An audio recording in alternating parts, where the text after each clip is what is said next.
হাসিনা দেশ থেকে পালাচ্ছে ঠিকই, কিন্তু শয়তানি ছাড়ে নাই। ওই ভারতে গিয়ে আবার শয়তানি শুরু করছে, তাই না? ওইখানে আওয়ামী লীগকে বড় উস্কায় দেয়, ছাত্রলীগকে উস্কায় দেয়, এই তোমরা গোলমাল করো, মিটিং করো, মিছিল করো, মারামারি করো, নেতাদেরকে মারো। আমরা দেখাতে চাই যে আমরা আমাদের নেতা জিয়াউর রহমান সাহেবের মতোই সৎভাবে দেশ পরিচালনা করতে জানি। আমাদের দেখাতে হবে যে আমাদের নেত্রী, তিনি 6 বছর জেল খেটেছেন, তার প্রতি নির্মম অত্যাচার নির্যাতন করা হয়েছে, তিনি কখনো মাথা নিচু করেন নাই। আপনারাও খুব কষ্ট করেছেন।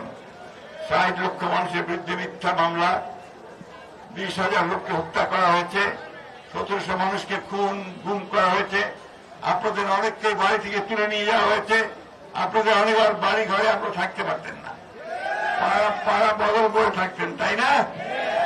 সেইখান থেকে আল্লাহর অশেষ রহমতে ছাত্রদের এবং আপনাদের একটা অসাধারণ একটা বিপ্লবের মধ্য দিয়ে আমরা মুক্ত হয়েছি হাসিনার হাত থেকে।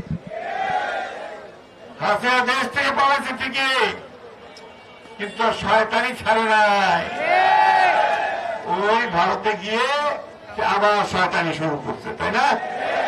ওইখানে আওয়ামী লীগকে বড় উস্কায় দেয়, ছাত্রলীগকে উস্কায় দেয়, এই তোমরা গোলমাল করো, মিটিং করো, মিছিল করো, মারামারি করো, নেতাদেরকে মারো।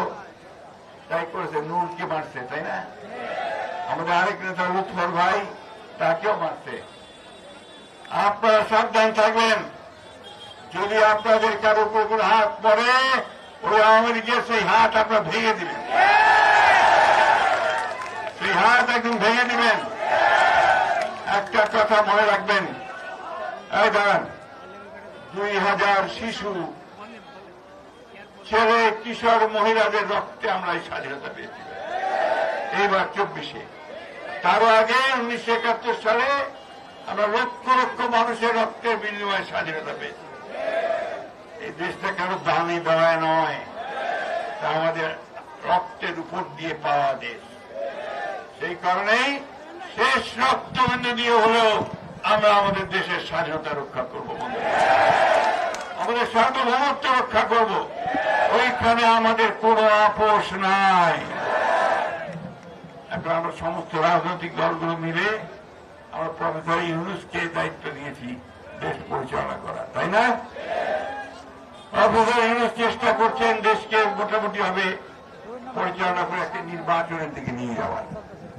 উনি তো আসছেন, ওনার কোনো রাজনৈতিক কিছু করার ইচ্ছা নাই, দেশকে একটা নির্বাচন যেন সুষ্ঠুভাবে দিতে পারে, সবাই মিলে সেই চেষ্টাই করছেন।